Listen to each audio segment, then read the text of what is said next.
¿Qué tal, mis queridos hermanos de EWTN y Radio Católica Mundial? Un saludo cuaresmeño en el nombre de nuestro Señor. Vamos a ir a un país bellísimo, un país que yo tuve la dicha de visitar hace años y que me encantó no solamente el país como tal, sino la gente del país, los guatemaltecos. Así que nos vamos a Ciudad de Guatemala, donde tengo el gusto y el honor de tener con nosotros en este día al doctor Arturo Carranza. Doctor, buenos días y muchas gracias por estar con nosotros aquí en EWTN y Radio Católica Mundial. Buenos días, Pepe. Es un gusto, un honor y una bendición poder compartir algunas experiencias con ustedes, pidiéndole a Dios y al Espíritu Santo que nos dirija, ¿va? Y a la Virgen Santísima que interceda porque este poco tiempo sea fructífero para todos. Así es, doctor. Bueno, usted ya ha hecho contacto con nosotros, EWTN, nosotros contacto con usted y vamos a hablar más tarde de lo que ya el trabajo que se realizó precisamente allá en su tierra, Guatemala. Pero antes de hablar de propiamente su trabajo, lo que usted presta como servicio a la iglesia y a la sociedad, vamos a hablar un poco, y ahora permítame hablar de Arturo, no del doctor, sino de Arturo. Cuéntenos un poco dónde nace, un poquito de usted para que la gente lo introduzca ya a sus hogares como un conocido más. Bueno, Pepe, yo nací en una ciudad muy linda que se llama Antigua, Guatemala. Estudié toda mi primera fase con monjas vicentinas y mi secundaria, como llamamos aquí en Guatemala, con los religiosos de la Orden de la Salle. Viví una juventud y una niñez básicamente simple. Nuestras prioridades en ese tiempo eran las bicicletas, los volcanes, los cerros, ¿verdad? En realidad una vida bastante sencilla, simple, sin mayor contratiempo. Eso, después mi padre, que en paz descanse, fue un excelente cirujano. Yo jalé esa vocación, desde niño sabía que tenía que ser médico. Estudié en la Universidad de San Carlos, que es la Universidad Nacional aquí en Guatemala.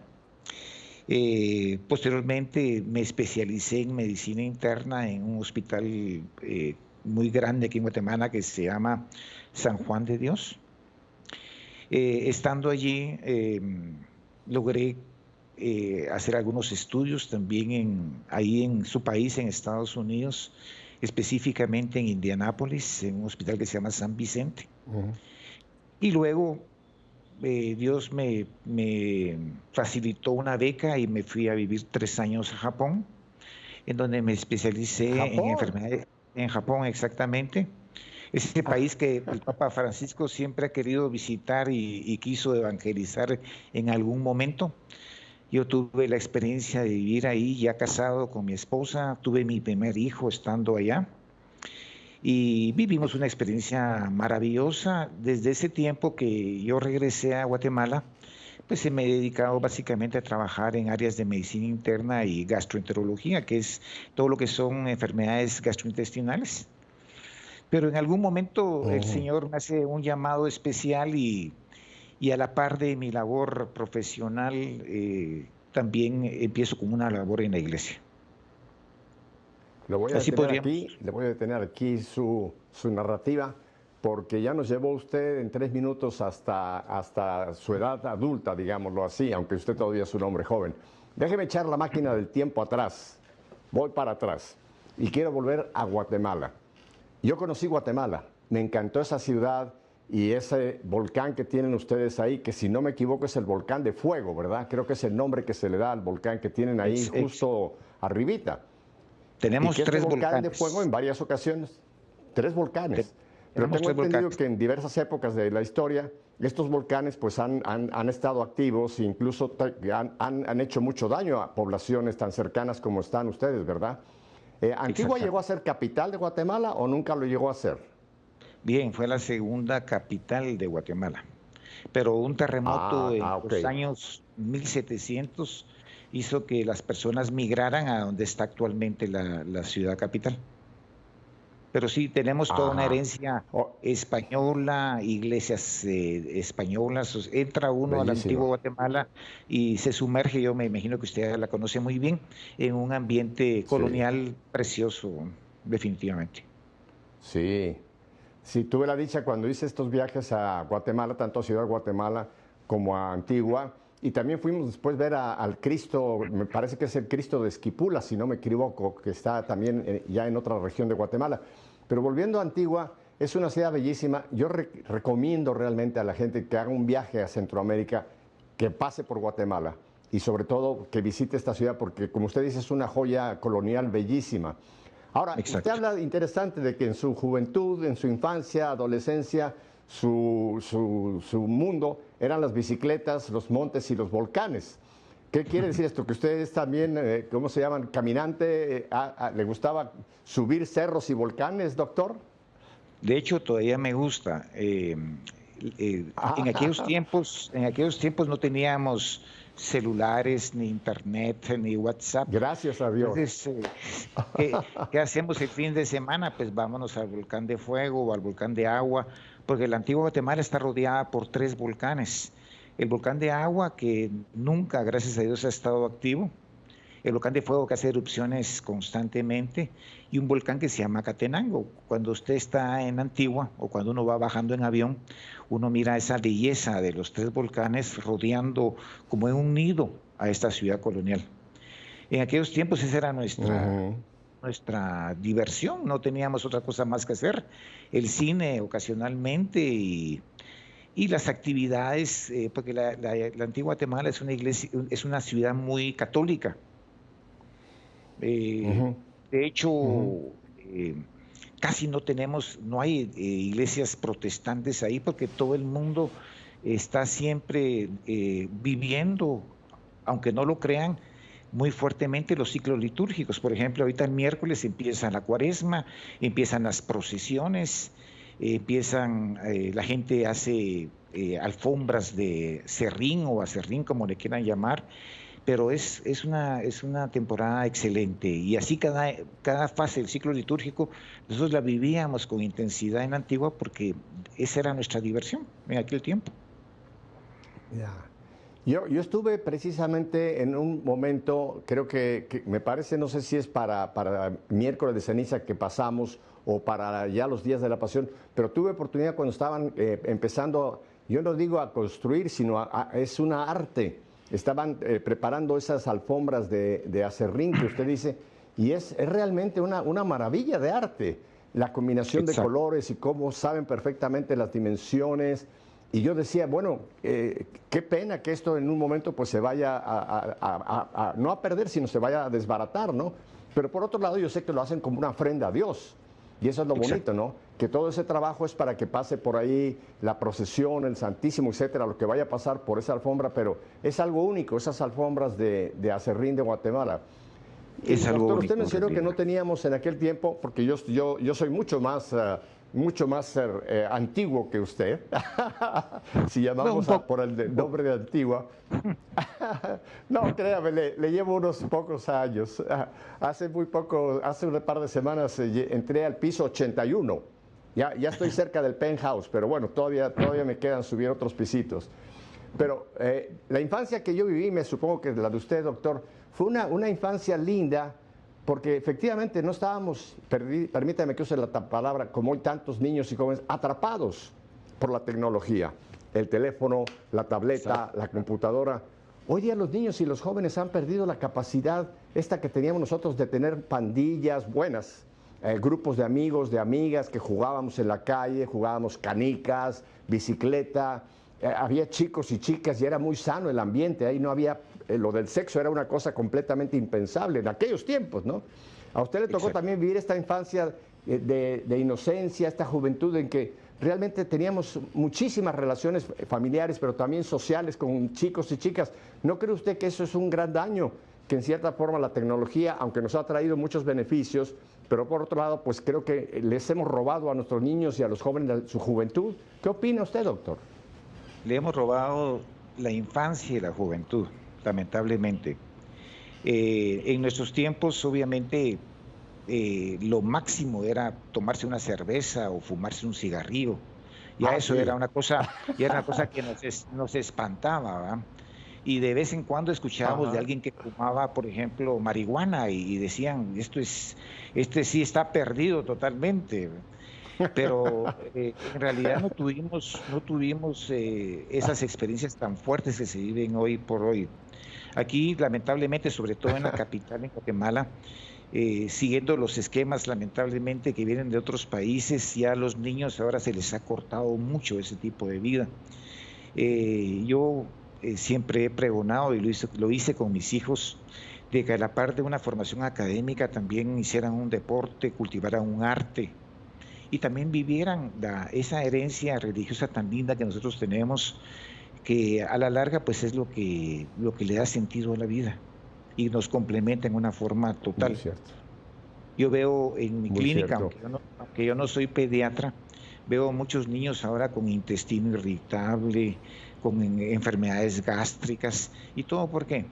Por estrés. ¿Va? Se los levantan a las 5 de la mañana, los llevan en un bus al colegio, los regresan a las 3 4 de la tarde a hacer tareas y después a ver televisión, juegos, videojuegos, y cuando usted siente tiene una población enferma.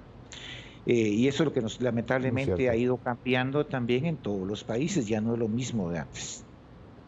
No. No es lo mismo. Pero creo que eso produce, es mi opinión, yo no soy tampoco psicólogo ni psiquiatra, pero pues por mis años de experiencia y que trabajando con mucha gente que sí están en esa línea, han comentado que esa etapa de la vida, la niñez, la pubertad, la adolescencia, es importantísima en todo lo que es la formación de un carácter bien ubicado, una mente bien ubicada. Y por eso tenemos hoy día el alto índice de suicidios, doctor, que hay entre niños, entre Exacto. adolescentes, entre jóvenes, porque llega un momento en que, aunque están queriendo en esa etapa de la vida buscar algo, ya les hemos privado de una formación que tendría que ser normal en su carácter. Entonces creo que estamos produciendo un daño muy grande para las generaciones actuales y futuras.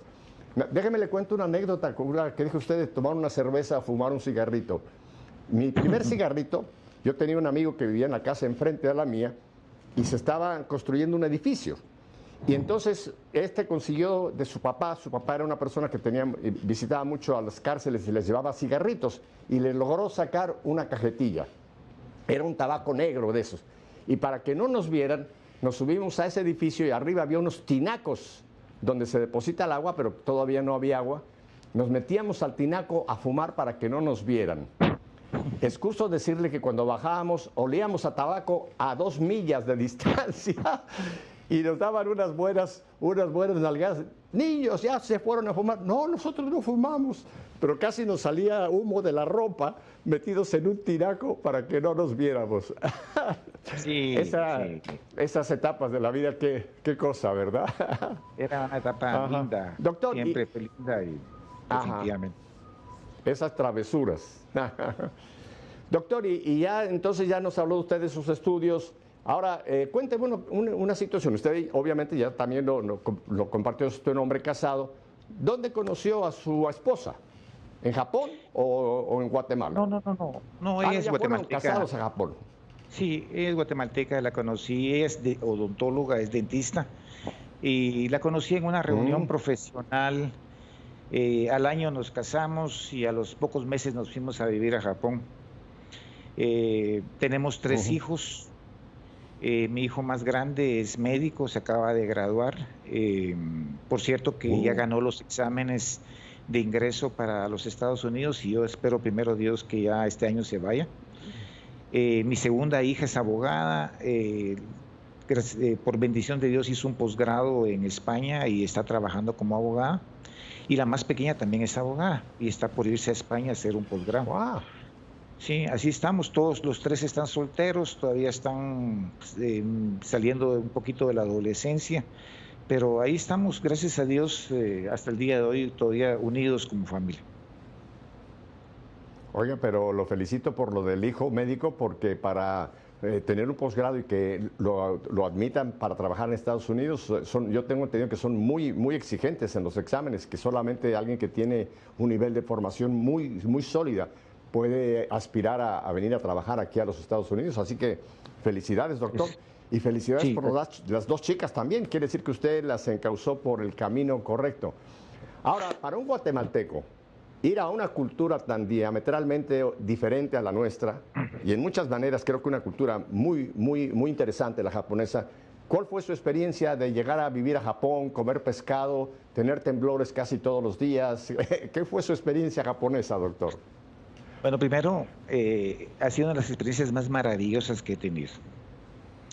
La Ah, cultura, la gente, la honestidad, la decencia de las personas, su religiosidad tan profunda, a su modo, pues en su religión, el respeto, la tolerancia con las otras culturas y religiones. Le cuento que me costó mucho encontrar una iglesia católica, porque parece ser que mm, en Japón va en declive el porcentaje de católicos cristianos. Sin embargo, logramos encontrar cerca del hospital donde yo trabajaba una iglesia muy dinámica con un sacerdote de origen canadiense que tenía 40 años de vivir en Japón, misionero al 100%. Pero una iglesia muy viva. Constantemente los domingos mirábamos gente que se bautizaba, participaban en todas las actividades de tipo religiosa y sobre todo eran muy solidarios, muy solidarios. O sea, siempre pendientes de la necesidad de las demás personas. Yo muchas veces les digo cuando hablo de la solidaridad y de la caridad, es de que no necesariamente somos los cristianos los únicos que debemos de esgrimir esa virtud, sino que en realidad en este tipo de culturas uno ve cómo las personas realmente se solidarizan con el extranjero, con la persona necesitada, en una forma increíble. Eh, mm, para las fiestas navideñas, yo viví con una familia japonesa. eh, para las fiestas navideñas me acompañaban a la iglesia. Cuando entraban a la iglesia, aunque ellos eran shintoístas y budistas, sintoísta. entraban y hacían aquella profunda inclinación ante la Eucaristía, ante el sagrario. Y a mí me dejaba impresionado porque nosotros aquí en el occidente nos vimos peleando unos contra otros por cuestiones a veces de la religión, cuando esta gente es tan tolerante en realidad. Pero esa fue mi Ujú. experiencia y hace poco llevé a toda mi familia para que también vivieran la misma experiencia, mis hijos sobre todo, y fue para ellos un shock de tipo cultural, ver cómo Ajá. estas sociedades han evolucionado en una forma tan fuerte, tan grande. Ahí no mira uno en ninguna esquina personas pidiendo limosna o limpiando vidrios de carros. Eso prácticamente está eliminado de esas culturas.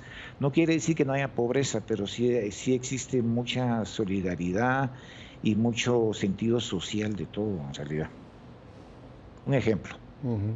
Yo admiro muchísimo a Japón. No he tenido nunca la fortuna de viajar a Japón. Es uno de mis sueños. Si algún día me lo permite el Señor. Porque realmente, como usted lo dice, es un pueblo admirable, Japón. Es casi impensable, ¿verdad? Como un pueblo con esa cultura, con esa tradición tan antigua, haya entrado en el ataque a Pearl Harbor y este tipo de cosas. Ahí son cosas que uno no comprende, ¿verdad? No Pero en comprende. general, vamos, si uno recorre la cultura japonesa, realmente la describe usted muy bien, doctor. Y sobre todo que esa dignidad que se tienen entre ellos. ¿Sabe qué me admira muchísimo del pueblo japonés? Y creo que en la cultura occidental hemos perdido el valor que tiene el anciano en la cultura japonesa. Cómo ellos reverencian al anciano, a la anciana, porque reconocen que es el árbol que nos puede nutrir a las siguientes generaciones de la experiencia, ¿verdad? Y qué triste Exacto. que, sobre todo, pues yo lo hablo aquí por mi país, que aquí a los ancianos queremos meterlos en un asilo para que no den lata, para el descarte que nos ha dicho tanto el Papa Francisco. Sí, Esa exacto. es una señal muy importante de cultura, ¿verdad? Y ahora el Papa Francisco que nos está dando estas catequesis sobre la ancianidad me hace pensar mucho en esa gran dignidad que tienen las personas de edad en la cultura japonesa. Usted lo vivió, ¿verdad, doctor? No por usted, sino por la 100%. cultura en que vivió. 100%. Ajá. Impresionante el respeto que Ujú. tienen. Siempre tiene un lugar especial. Difícilmente, yo nunca conocí ningún asilo de ancianos allá, debe de existir obviamente, pero casi todos los ancianos vivían con sus familias. De hecho, en la casa donde yo estaba Ujú. vivía la abuela y la abuela siempre ocupaba un lugar eh, importante en el esquema de la familia y el respeto. Todo, de hecho, giraba en torno realmente a ella. Hay muchas cosas que aprender en realidad. Es cierto. Yo creo, doctor, que realmente este descarte de los ancianos es un problema para la sociedad, porque hoy día muchas generaciones tienen una crisis de identidad. Lo que nos da identidad, sobre todo una identidad familiar y de dónde venimos en cuanto a nuestros antepasados, los ancianos son ese puente, ¿no?, que nos conectan con lo que hemos sido y nos abren a que nosotros transmitamos eso a nuestros hijos y continuemos eso que es tan importante, tener una identidad familiar. Yo creo que es una de las grandes desgracias de este país, Estados Unidos de Norteamérica, y lo hablo sin atacar a nadie. Hemos perdido el valor de familia. Aquí usted lo sabe muy bien, los chicos una vez que llegan al high school, que van a la universidad, buscan la universidad más lejana para irse de la casa. Y es más, los papás los animan, dicen, hey, es hora de emprender vuelo, dale para adelante, ¿no? Y perdemos esa importancia que tiene la familia, que es célula básica de la sociedad y célula básica de la iglesia. ¿No cree usted que esa es una tremenda pérdida cuando perdemos concretamente lo que Dios quiso? Dios vino a nacer en una familia. Jesús se encarnó y tuvo papá adoptivo, tuvo mamá, tuvo abuelos, Joaquín y Ana. O sea, Jesús vino a una familia, la Sagrada Familia. ¿Esa pérdida no cree usted que es un tremendo daño para este mundo actual, doctor? Es una pérdida completa. La familia como institución ha perdido su prestigio, su presencia, su importancia. Esto que ahora se habla que está muy de moda, de la ideología de género, decía nuestro amado Papa Emérito Benedicto XVI, que es una de las falacias más grandes que existen, porque la ideología de género, al negar pues ese plan de Dios en el Génesis de una pareja que la bendice en función de su procreación, la familia como usted mencionaba, como una institución básica de la sociedad y de la iglesia, se va perdiendo también. Entonces ya los hijos se convierten en un estorbo, mejor si los eliminamos. Ahora se hacen muchas pruebas en embarazo, las famosas para esas punciones de líquido amniótico, que no buscan ni más ni menos que buscar algún pequeño defecto y eliminar a los niños. En realidad la estructura de las familias en otros países se ha perdido totalmente. Aquí en Guatemala todavía tenemos un buen porcentaje de gente, por ejemplo, como mi familia que yo le explicaba, todavía están en la universidad, todavía están en la casa, todavía participan de los cumpleaños. Pues tarde o temprano tendrán que irse, pero en el tiempo que Dios diga y cuando ya estén preparados adecuadamente. Claro. ¿Qué podemos esperar de una sociedad que vota a sus hijos o que no los quiere? Va a su perdición, va a su destrucción. Cierto. Exacto. Claro, y a este flagelo de la ideología de género hay que aunar otro que el Papa Benedicto, previo a ser electo Papa, en la misa precisamente previa al cónclave, cuando fue electo, nos abrió la ventana de una gran tiranía, que llamó la tiranía del relativismo, ¿no? Que hoy día, sobre todo el mundo occidental, ha adoptado esa tiranía, y hoy día todo es relativo. Ya no hay valores, sino es lo que a mí me parezca, lo que yo considere, lo que yo quiera, lo que esté de acuerdo a mí, y lo demás o lo descarto o no lo acepto. Es terrible, doctor, esta ideología. ¿Usted logró ver algo de esto en Japón? Por ejemplo, el relativismo en la época que usted tuvo, o esto ya es más posterior a su estancia en Japón, doctor? Bueno, en la época que yo estuve, ellos todavía estaban integrados como familias, aunque ya tenía la tendencia de que el que se va a la universidad se va a separar tipo otros países occidentales. O sea, eso también se ha ido perdiendo allá, precisamente por estos modelos que también, quiera que no, influyen en este tipo de cultura. Ya los hijos entran a la universidad y no les vuelven a ver la cara jamás. Pero sí noté todavía, y existe muy fuerte un sentimiento religioso, un respeto por sus fiestas.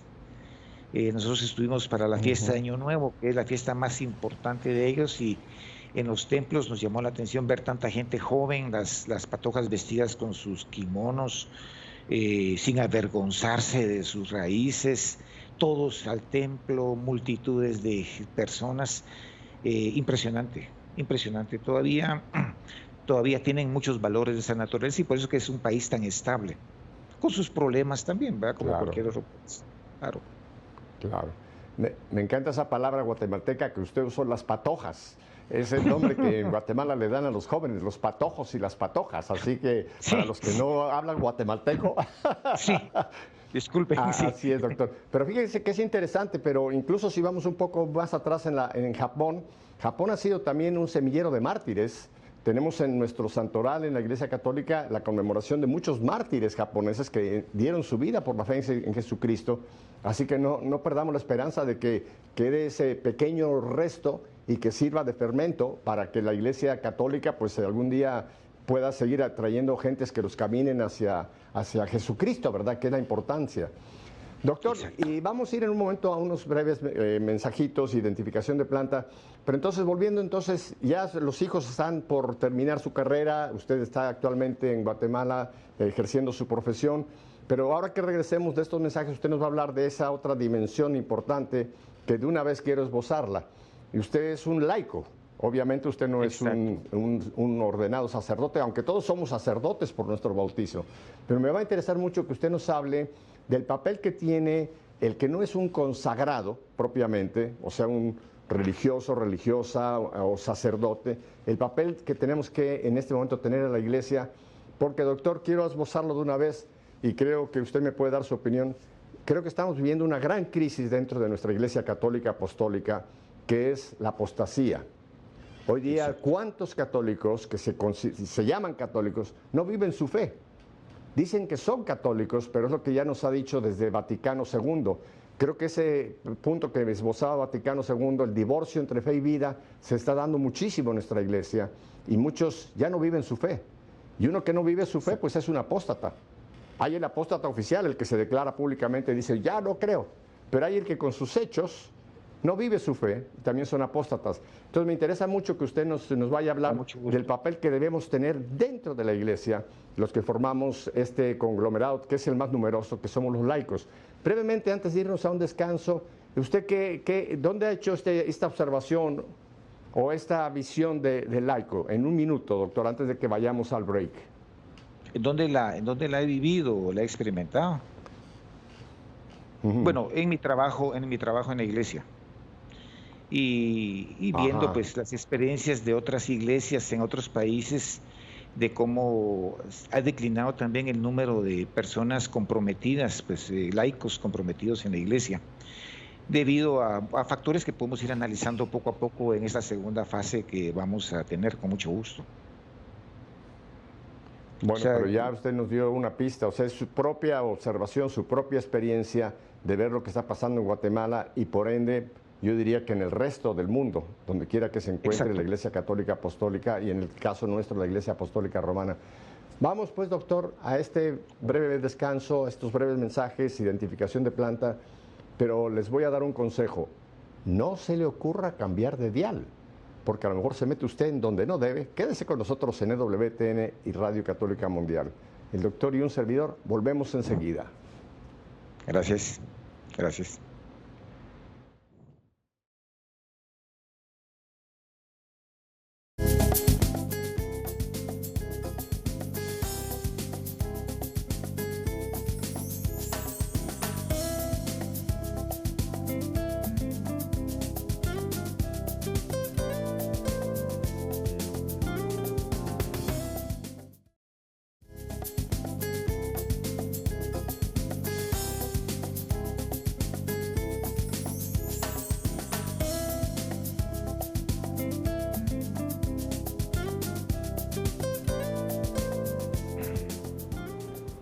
Bueno, aquí volvemos a la bella ciudad de Guatemala, en ese hermoso país Guatemala, con nuestro invitado de este día, el doctor Arturo Carranza. Doctor, ya empezamos a esbozar esta situación que vive en este momento la Iglesia y me gustaría mucho que entonces usted nos desarrolle un poco cuál debe de ser o debería ser el papel del laicado dentro de este cuerpo de Cristo que se llama Iglesia. Bueno, para principiar les quisiera contar un poquito, brevemente, mi experiencia de cómo el Señor me atrajo realmente a la iglesia. Yo les contaba que durante años estudié en colegios religiosos toda mi vida. crecí en una iglesia, en una ciudad altamente religiosa o con muchas tradiciones de tipo católico. Sin embargo, al entrar a la universidad, pues perdí un poquito el ritmo, perdimos la fe. Y fue años después cuando mi esposa, en aquel tiempo mi novia, me invita a una Eucaristía. Yo tenía años de no poner un pie en la iglesia. Y más por condescendencia que por convicción, me fui a meter a una misa de un sacerdote muy especial que yo creo que usted lo conoce, que es el padre Hugo Estrada, que es el director de la Renovación Carismática aquí en Guatemala. Una misa Yo conocí mucho también a multitudinaria. su hermano. También. Conocí mucho a su hermano René, que ya está en la casa René. del Señor, pero los conozco a los dos muy bien, Exactamente. grandes sacerdotes. Las misas del Padre son multitudinarias, 1,200 personas todos los domingos, 3 horarios, espectacular. Y como le mencionaba, más por condescendencia, por hacer puntos, como decimos, que por convicción me fui a meter a la iglesia en ese tiempo. Y ese día fue la parábola, la homilía fue sobre la parábola del hijo pródigo, el evangelio fue la parábola del hijo pródigo. Y empiezo a sentir durante la homilía que este sacerdote conocía mi vida. Yo volteaba a ver y me ponía a pensar, pero ¿quién vino a contarle a este señor todo lo que yo he hecho? ¿Cómo me salgo de aquí? Me empecé a sentir muy incómodo. Y en medio de esa multitud hubo un momento donde yo sentí que solo éramos 2 personas, el sacerdote y yo. Y que él me estaba interpelando, me estaba quitando la máscara, ¿va? Las hipocresías, diciéndome como que yo te conozco, ¿va? Y por primera vez sentí lo que es el poder de la palabra de Dios en la vida de uno. Yo me sentí como aquellos boxeadores que tienen contra las cuerdas y que están va de golpearlos y uno grita que paren ya la pelea.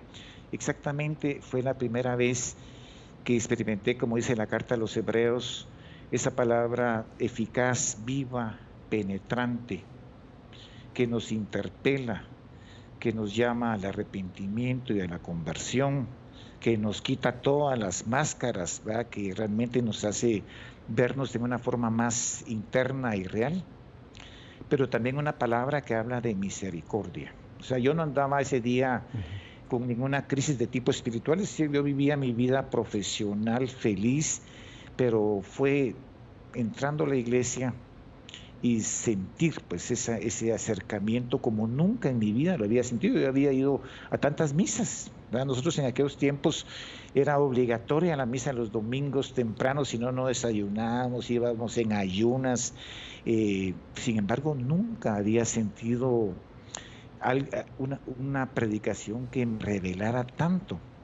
Y ahí empezó el camino de mi conversión y también empecé, al platicar con este sacerdote, empecé a sentir lo que yo le he llamado solidaridad espiritual. O sea, él empezó a orar por nosotros, yo sentía ya como que Dios nuevamente volvía a formar parte de mi vida profesional, familiar y social. Ya nuevamente lo coloqué en el lugar que correspondía. Y empiezo el camino de la conversión, que ha sido un camino difícil, ojalá hubiera sido un camino fácil, ¿verdad? Es espontáneo, pero ha sido un camino difícil, pero ya me sentía acompañado por otras personas. Me llaman a la iglesia, empiezo a leer las lecturas de los domingos, el servicio que le llaman de pastoreo acá. Y durante uno de estos servicios de pastoreo, unos meses después, estando en la puerta del templo, encontré una basura tirada en la entrada en la entrada del templo. Levanté la basura, era una invitación para un curso bíblico, pero yo nunca había leído este versículo que es de la primera carta de San Pedro.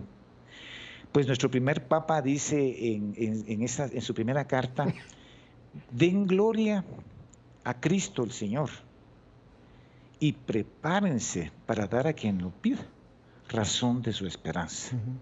Miren, yo ese versículo cambió totalmente mis esquemas. Yo nunca había sentido la profundidad de un versículo. Me entraron una sed, un hambre por conocer más acerca de Dios.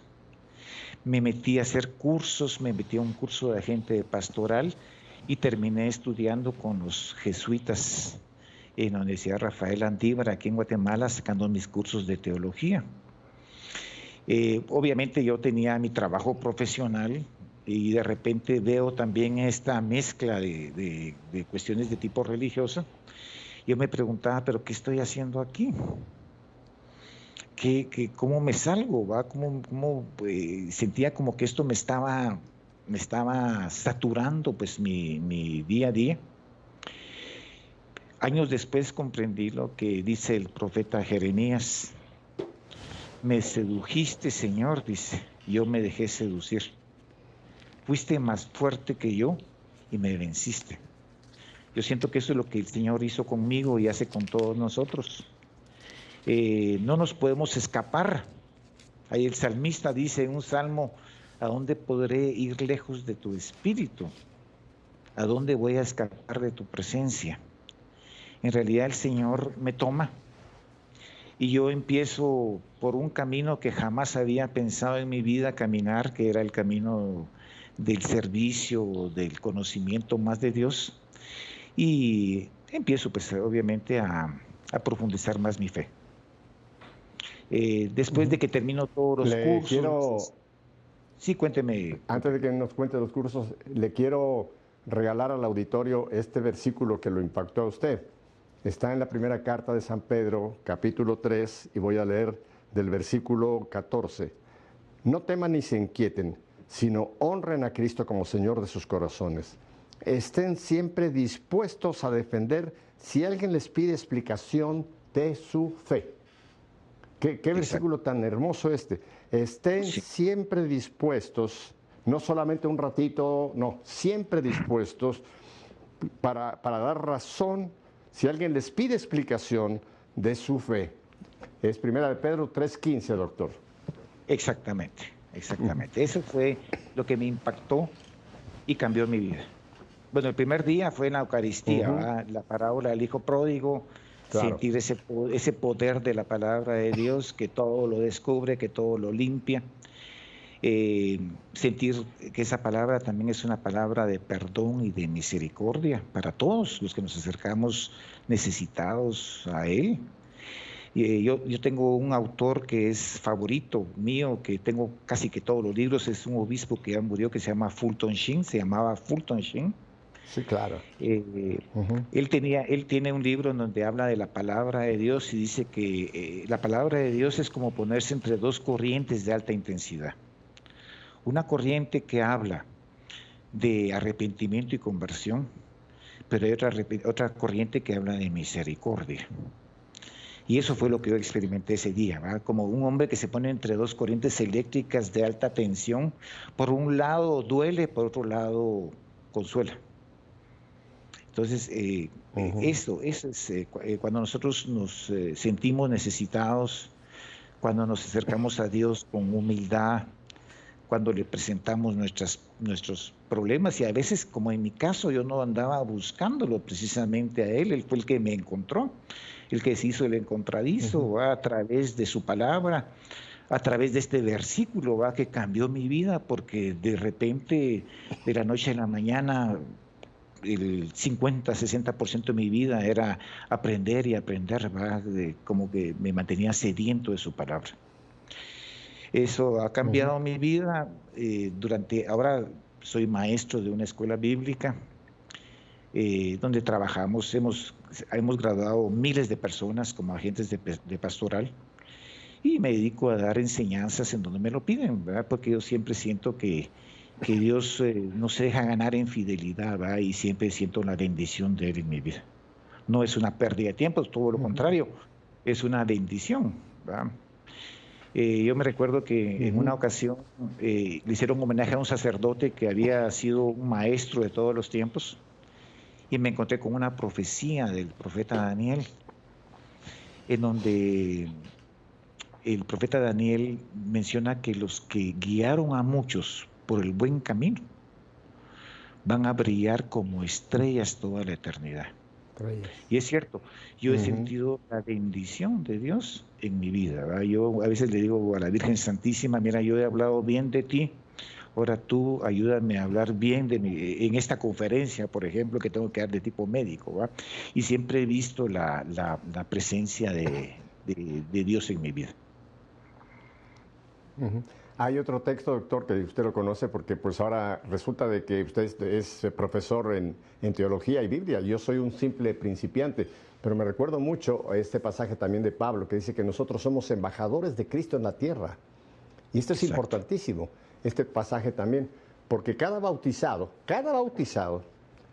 al recibir ya esa incorporación al cuerpo de Cristo, el Señor nos dice, ahora tú vas a ser mi embajador. Un embajador es quien representa a un país en un país extraño, pero ese embajador tiene que ver con los asuntos de todos estos ciudadanos en esa realidad, esa embajada, ¿no? Y yo creo que esto lo hemos perdido los laicos, ¿no? Hemos pensado que son los curas, quizás las monjas las que se dediquen a proclamar la palabra, a dar catequesis, en fin, y no, cada uno de nosotros, usted lo ha apuntado, tenemos ese llamado. Claro, hay carismas, ¿no? Hay quien tiene el carisma de predicación, el carisma de enseñanza, el carisma de sanación, etcétera. Pero yo creo que todos, y que ojalá con este ejemplo suyo, nos enteremos de que cada bautizado estamos llamados a ser parte activa del cuerpo de Cristo. Doctor, ¿a qué achaca usted que haya esta adormición, o esta, como yo la llamo, que es dura la palabra, pero es la realidad, esta apostasía de la fe de tantos católicos? ¿Cuál cree que es usted como médico, cuál es su diagnóstico y cuál podría ser la solución a esta realidad que estamos viviendo, doctor? Bueno, no sé cómo estamos de tiempo porque me mencionaron que esta era la segunda parte, que yo creo que va a ir terminando, pero... Tenemos unos 10 minutos todavía, doctor. Ah, bueno, perfecto. Yo pienso que lo primero que tenemos que entender es que ya el cristiano católico no va a ser de en adelante una persona que lo es por herencia, pues porque mis papás y mis abuelos lo fueron. Tampoco va a ser un cristiano católico alguien que se aferra a algunos conocimientos de tipo intelectual acerca de la religión, ni mucho menos alguien que es católico por la explosión demográfica, ¿verdad? Porque somos un país que nos vamos multiplicando y todos aparentemente más católicos. No, yo pienso que el servidor, el laico comprometido con la iglesia, el auténtico cristiano, tiene que ser alguien que haya experimentado algo, que haya tenido una experiencia íntima con Dios. Tiene que ser un hombre místico, una mujer mística. Cuando uno habla de la palabra místico, no hay que entender un místico al estilo de San Juan de la Cruz o de Santa Teresa o de San Francisco o de Don Bosco, no. Yo le llamaría un místico de baja intensidad. Eso es lo que debe ser el laico, el cristiano comprometido. ¿En qué consiste la mística? La mística simple y sencillamente consiste, laica, ¿va? Consiste en interpretar nuestras actividades cotidianas como experiencias religiosas. ¿Cuántas veces no nos pasan cosas que uno dice, es Dios el que me está hablando? Entonces tenemos que abrir nuestros oídos y ver pues la acción de Dios en todas las cosas de nuestra vida. Una enfermedad que se cura, una persona que deja un vicio y vuelve a Dios. Tantas experiencias que nos han pasado y nos pasan constantemente, que si tuviéramos esa visión de fe, veríamos que es el Señor el que nos está ayudando.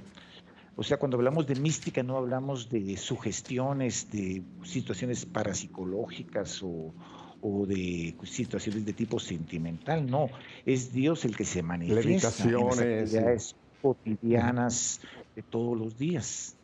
¿Cuántas cosas no nos pasan? A veces llegamos a un lugar donde nadie nos esperaba y resulta que encontramos una persona necesitada, como que hemos sido conducidos, ¿me entienden? Y yo siento que es el Espíritu Santo. O sea, lo primero es que el cristiano o es un místico o no va a ser cristiano en el siglo XXI, va a perder su fe. Tenemos que entender esa primera fase, tenemos que haber vivido esa experiencia de Dios. Tantas cosas que suceden y a todas les debemos de dar esa interpretación de tipo religioso. Ahora, para ser una persona mística... Doctor. Permítame un segundo solamente en este punto, porque creo que es importante remarcarlo. Algo que nos han dicho los papas, especialmente empezamos de Juan Pablo, después viene Benedicto y ni qué decir con Francisco, que nos han hablado que hay que tener un encuentro personal con Dios, con Jesucristo. Esto, cuando empezaron los papas a mencionar, hubo muchos en la iglesia que decían, esa es doctrina protestante, ya como bautizado. No. En la iglesia, doctor, hemos sacramentalizado a los fieles, pero no los hemos evangelizado. Y evangelizar quiere decir llevar a la persona a un encuentro con una persona, no al conocimiento de una persona, sino a un encuentro con esa persona, y después vendrá el conocimiento, etcétera, que tenemos que ir desarrollando, como usted ya bien lo ha apuntado, ¿no? Y el otro punto que me interesa mucho remarcar, que usted lo acaba también de mencionar, y está en la carta de San Pablo a los Romanos, capítulo 8, sabemos que Dios dispone todas las cosas para el bien de los que le aman. O sea, en todo está la mano de Dios. Y tenemos que tener esa misticidad, ese misticismo de saber interpretar la presencia de Dios en nuestra vida y vivir de acuerdo a esa presencia de Dios.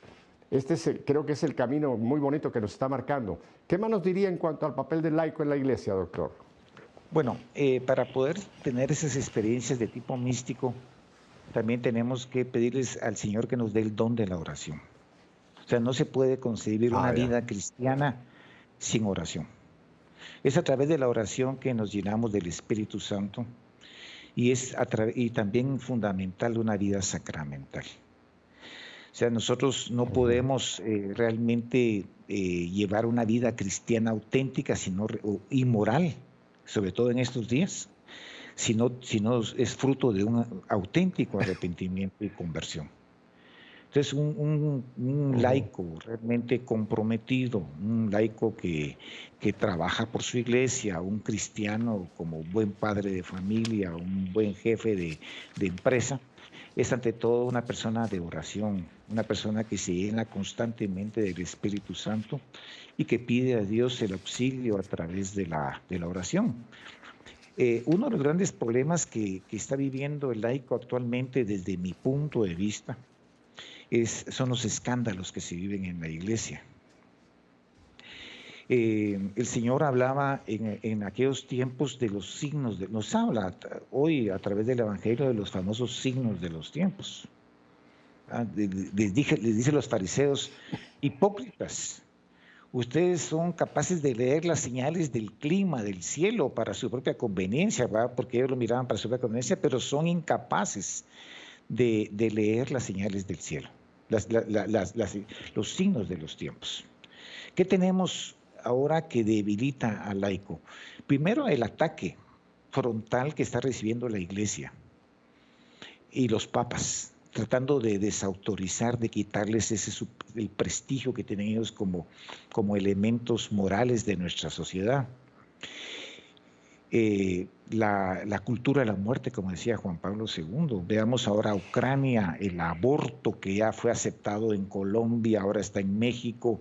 Estamos en medio de esa cultura de la muerte y lamentablemente nos vamos adaptando. Yo lo veo mucho en mi clínica, fenómenos de adaptación mental. Por ejemplo, uno le pregunta a la persona, mira, ¿tenés estrés?